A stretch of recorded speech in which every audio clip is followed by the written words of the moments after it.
High students, welcome to my channel let's learn. আমি মৌসুমি সাহা চলে এসেছি আরেকটি ভিডিও নিয়ে। আগের ভিডিওতে আমি সাম্যের অধিকার বিষয়ে আলোচনা করেছিলাম। আজকে আলোচনা করব স্বাধীনতার অধিকার বিষয়ে। শুরু করার আগে প্রতিবারের মতোই বলে দিচ্ছি, ভিডিওগুলি ভালো লাগলে অবশ্যই লাইক, শেয়ার এবং সাবস্ক্রাইব করবে। তো চলো শুরু করা যাক। স্বাধীনতার অধিকার। স্বাধীনতার অধিকার, যার ইংরেজি অর্থ হলো রাইট টু ফ্রিডম। ভারতীয় সংবিধানের 19 থেকে 22 নং ধারায় নাগরিকদের ব্যক্তি স্বাধীনতার অধিকার স্বীকার ও সংরক্ষণের ব্যবস্থা করা হয়েছে। 1901 নং ধারায় নাগরিকদের 6 প্রকার স্বাধীনতার অধিকার প্রদান করা হয়েছে।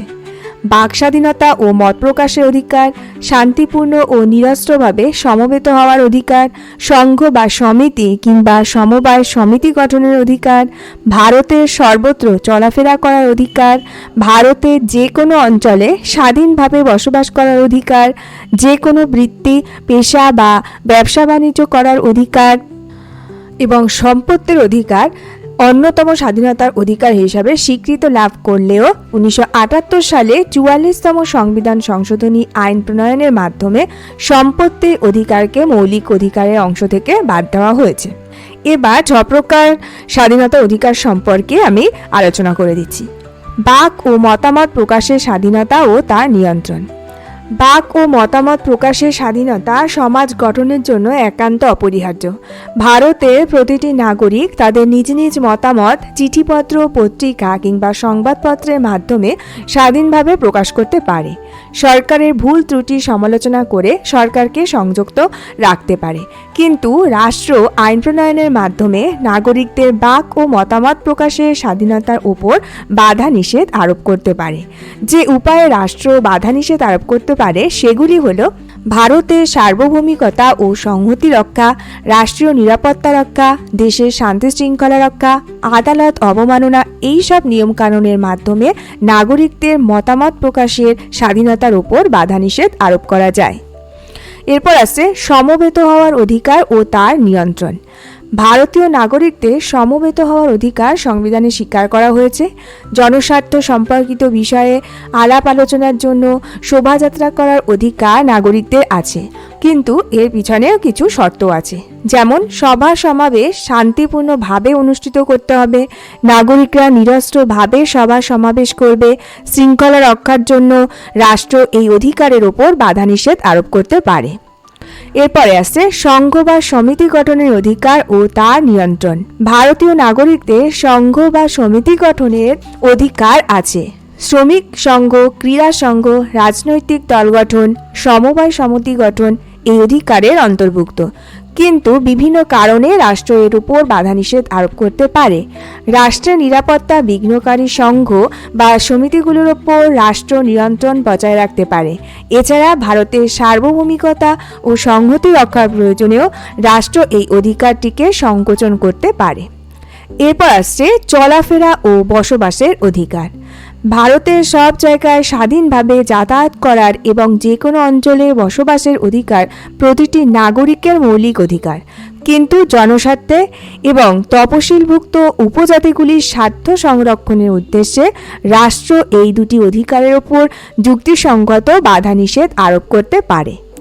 এরপর আসছে বৃত্তি বা পেশা গ্রহণের অধিকার এবং তার সীমাবদ্ধতা।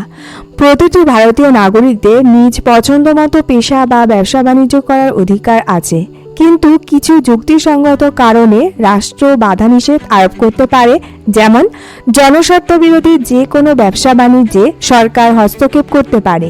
সংবিধানের 1906 নং ধারায় বিভিন্ন বৃত্তির ক্ষেত্রে কর্মীর যোগ্যতা নির্ণয় করার ক্ষমতা রাষ্ট্রের আছে, তবে কেবল আইন অযৌক্তিকভাবে বাধা নিষেধ করলে আদালত সংশ্লিষ্ট আইনকে বাতিল করে দিতে পারে।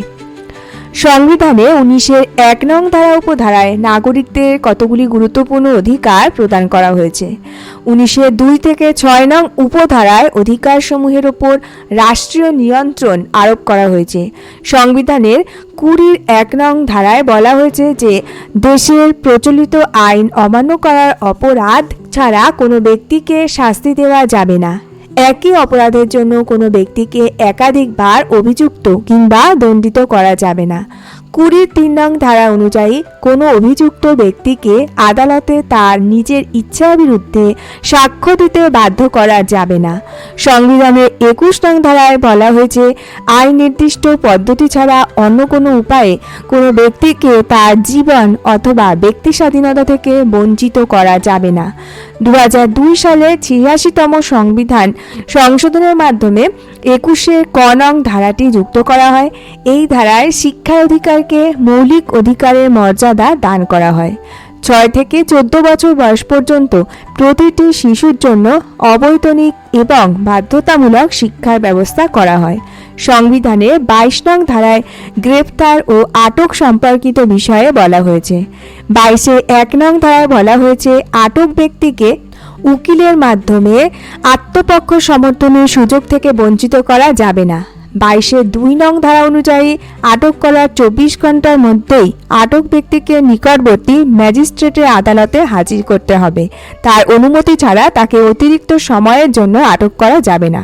তবে শত্রুভাবাপন্ন বিদেশি নিবর্তনমূলক আটক অর্থাৎ প্রিভেন্টিভ ডিটেনশন আইনে ধৃত ব্যক্তিদের ক্ষেত্রে এটি কার্যকর হবে না। প্রিভেন্টিভ ডিটেনশন এর মানে হলো কোনো ব্যক্তি অপরাধ করার আগেই তাকে আটক রাখা, যাতে সে অপরাধ করতে না পারে। এটি এমন একটি ব্যবস্থা যেখানে অপরাধ করার সন্দেহে কোনো ব্যক্তিকে বিচার ছাড়াই নিরাপত্তার মধ্যে রাখা হয়, যাতে সে কোনো আইন ভাঙতে না পারে। সবশেষে বলা যায়, কোনো রাষ্ট্রের নাগরিকই অবাধ স্বাধীনতা ভোগ করতে পারে না। ভারতের সংবিধানে রাষ্ট্রের সার্বভৌমত্ব, রাষ্ট্রীয় নিরাপত্তা রক্ষা, জনস্বার্থ ও জনশৃঙ্খলা রক্ষা প্রভৃতি বৃহত্তর জাতীয় স্বার্থে 19 নং ধারায় উল্লিখিত স্বাধীনতার অধিকারের উপর বাধা নিষেধ আরোপ করা হয়েছে। তো স্টুডেন্টস, স্বাধীনতার অধিকার বিষয়ক সম্পর্কিত আলোচনা এখানেই শেষ করলাম। পরবর্তী ভিডিওতে অন্য আরেকটি বিষয় নিয়ে আলোচনা করব। তোমরা অবশ্যই আমার চ্যানেল এটা স্থানের সঙ্গে যুক্ত থেকো এবং কিছু জানার থাকলে আমাকে কমেন্টস করে জানিও। নমস্কার।